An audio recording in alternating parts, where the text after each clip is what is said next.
एक बुढ़िया थी। उसका एक ही अकेला बेटा था। रात के वक्त वह अंधा हो जाता था, जाने दिखाई नहीं देता था।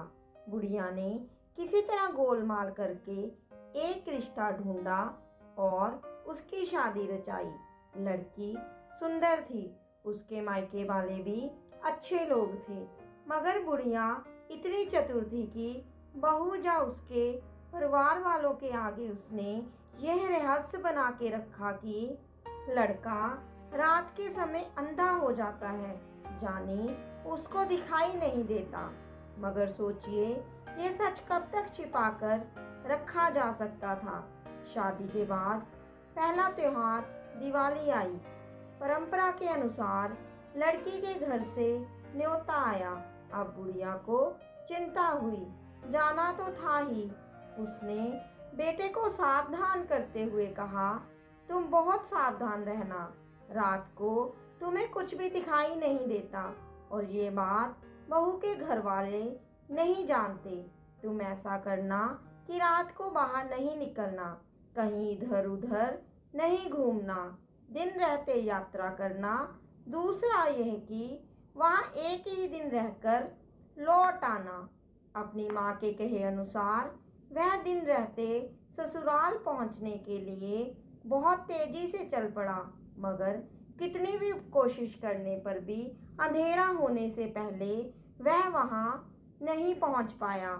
उसकी नज़र धुंधली हो गई। माँ की चेतावनी याद कर वह एक जगह बैठ गया। उसके साथ किस्मत का खेला था। वह अनजाने में अपनी ससुराल के सामने के कूड़े के ढेर पर बैठ गया। वह वहां बैठा और उसकी सासू माँ कूड़ा फेंकने आई। अंधेरा था, इसलिए उसने दामाद को नहीं देखा। उसने कूड़ा उसके सिर पर फेंका। दामाद बेचैन होकर उठा तो सासू ने उसे पहचाना कि ये और कोई नहीं, अपना ही दामाद है। जो होना था वह हो चुका था, अब उसे पछताना ही था। उसने बहुत मंसूबे बना रखे थे। दामाद पहली बार घर आ रहा है तो उसकी बहुत अच्छी आओ भगत करेगी, धूमधाम से त्योहार मनाएगी, रिश्तेदार और पड़ोसियों के आगे उसका सत्कार करेगी। मगर शी, ये क्या हो गया? उसको रोना आ गया। शर्म के मारे वह तेजी से घर के अंदर भाग आई। सड़क पर उसका 10 साल का बेटा भैंस को भगाता हुआ घर लौट रहा था। उसको देखते ही उसने कहा, बेटा, तुम्हारे जीजा जी आए हैं। मगर पता नहीं क्यों वह हमारे घर के कूड़े वाले ढेर पर बैठ गए हैं। शायद पेशाब करने बैठे होंगे।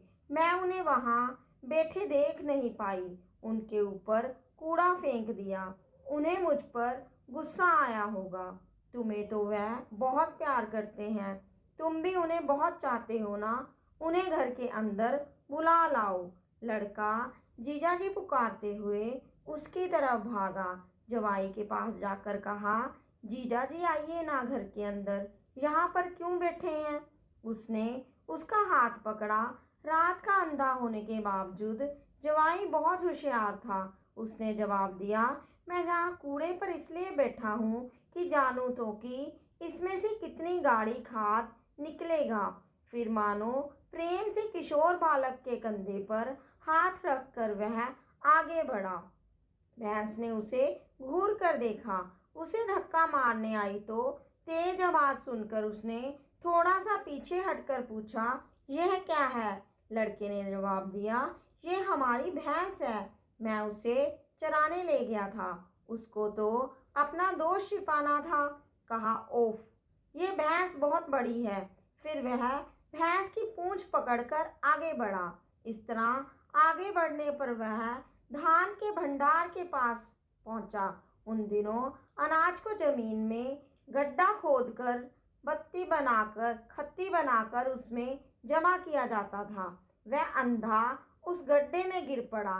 लड़के ने घबरा कर पूछा, हाय जीजाजी, क्या हो गया? क्या आपको ढंग से दिखाई नहीं देता? जवाब में दामाद ने कहा, ऐसी कोई बात नहीं, मैं सिर्फ ये जानना चाहता था कि ये अनाज का भंडार कितना गहरा है। मैं भी इसी तरह का अनाज जमा करने वाला एक भंडार खुदवाने वाला हूँ। कोई बात नहीं, तुम अब मुझे हाथ का सहारा दो, मैं ऊपर आता हूँ। ये कहकर इस बार भी अपने दोष को उसने छुपा लिया। दीवार का सहारा लेकर वह आगे बढ़ा।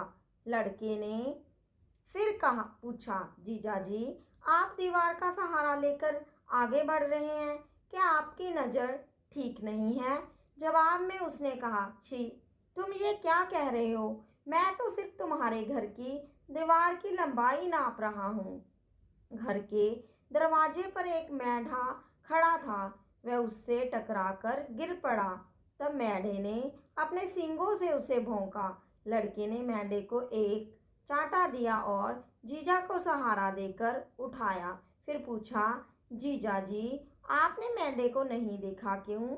नहीं नहीं, तुम समझो मेरी बात। उसका आकार देखकर मुझे उससे टकराने का मन हुआ, मगर देखो, मुझे तो उसने भौंक दिया। जवाई ने कहा। अंधेरा गहरा हुआ, रात हुई। सब लोग खाना खाने बैठ गए। सामने पटिए पर थाली रखी थी। त्योहार के अवसर का बढ़िया भोजन था, तो सासू जी स्वयं परोसने आ गई। विशिष्ट संदर्भों पर महिलाएं खूब सज धज कर काम करती हैं। सासू जी नुपुर और चूड़ियां पहनकर परोस रही थी। चूड़ियों की खनखनाहट से जवाही साहब ने समझा कि मेंढा दोबारा आया है। वह डर गया। घबराहट में आवाज सुनकर उस तरफ अपनी प्लेट उठाकर फेंकी। वह प्लेट सास के पांव पर लगी। वह घबराहट में रसोई की तरफ भागी। सासू को लगा कि जमाई गुस्से में उससे बदला ले रहा है। एक तो यह कि उसके सिर पर कूड़ा डाल दिया था, और दूसरी वजह ये कि बेटी को परोसने भेजना था। फिर बेटी ने खुद उसे खाना परोसा। रात को खाना खाने के बाद पति पत्नी दोनों कमरे में लेटे। बाकी लोग नीचे बाहर के बरामदे में लेटे थे। ऐसा हुआ कि आधी रात को उसे पेशाब करने का मन हुआ। अंधेरे में लड़खड़ाते हुए दीवार का सहारा लेकर किसी तरह वह पिछवाड़े तक गया। काम पूरा होने पर उसे मकान का दरवाजा नहीं दिखा। भटक कर वह उस जगह पहुंचा जहां पर सासू जी सो रही थी। ये सोचकर कि वह अपनी पत्नी है, उसने सासू के पांव छू दिए। अंधेरे में सासू जी ने समझा कि कोई चोर है। उसने चिल्लाकर पूछा, कौन हो? उसे अपनी गलती का एहसास हुआ। मैं हूँ, मैं, उसका जवाब था। सासू माँ ने पूछा, आप हैं? आधी रात में आप यहाँ पर क्यों आए हैं? उसने कहा, मैंने खाने की थाली आपके ऊपर फेंक दी थी। मैं आपसे क्षमा मांगने आया हूँ। मुझसे गलती हो गई, मुझे माफ़ कर दीजिए। जवाई की बात सुनकर सासू जी बहुत बेचैन हो गई। कहने लगी, कोई बात नहीं, आप अब अपने कमरे में जाकर सो जाइए। उधर आधी रात में इस शोर को सुनकर उसकी पत्नी की समझ में नहीं आया कि बाहर क्या हो रहा है। उसे सिर्फ यह पता था कि उसका पति पेशाब करने गया हुआ है। उसने सोचा, माफ़ी तो सुबह भी मांगी जा सकती है। आधी रात में इन लोगों की आवाज़ सुनकर पड़ोसियों को कुछ गलतफहमी ना हो जाए, ये उचित नहीं रहेगा। वह बाहर आकर मामले को सुबह निपटाने के लिए कहकर पति का हाथ थामकर अंदर ले आई। रात बीती, सुबह हुई। जवाई उठकर अपने गांव जाने की तैयारी में लग गया। कहने लगा, मैं बहुत व्यस्त हूँ, बहुत काम है, मुझे जाने दो। इस तरह अपनी बीवी को मनाकर सास ससुर से कहकर अपने घर के लिए निकल पड़ा। किसी को भी नहीं पता चल सका कि वह रात का अंधा है। अपने इस कुशल व्यवहार पर खुशी मनाते हुए वह भी अपने गांव लौट आया। तो मैं आशा करती हूँ आपको ये लोक कथा पसंद आई होगी। अगर पसंद आई है तो मेरे चैनल को ज़रूर सब्सक्राइब करें और लाइक शेयर कमेंट भी करें। इसी के साथ आपसे विदा लेती हूँ। कहानी सुनने के लिए आप सभी का धन्यवाद।